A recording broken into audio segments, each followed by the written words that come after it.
కొందరు అవసరం ఉన్నంత సేపు నా వాళ్ళు మా వాళ్ళు అని అంటారు. అవసరం తీరినాక జాగ్రత్త ఇదంతా ఎక్కడో పడాలి అట్లా చేస్తారు కొందరు. ఎవనోళ్ళైనా పైసల కన్నా తెలుస్తుంది, మనోళ్ళు మందోళ్ళు ఎవరు ఏంది ఏం కథ అన్నది తెలుస్తుంది. కష్టం ఉన్నప్పుడు ఆదుకోనండు ఎవడు చుట్టాలు ఎవడు పట్టాలు. వాళ్ళ పైసలు అయితేనో పైసలు ఎక్కగట్టి తీసుకుంటారు. అదే ఇక మంది పైసలు అయితేనో మంది నీళ్లు మంగళారతులు అన్నట్టు చేస్తారు. లంగలుంటారు దొంగలుంటారు. జాగ్రత్తగా ఉండాలి. మరి మరిన్ని వీడియోస్ కోసం మన ఛానల్ సబ్స్క్రైబ్ చేయండి. నేను చెప్పింది నిజమో కాదా కామెంట్ చేయండి దోస్తులు. ఖచ్చితంగా అట్లనే ఉంటారు జనాల తీరు.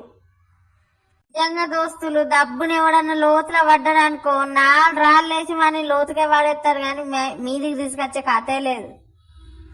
అది ఎవడే కానీ.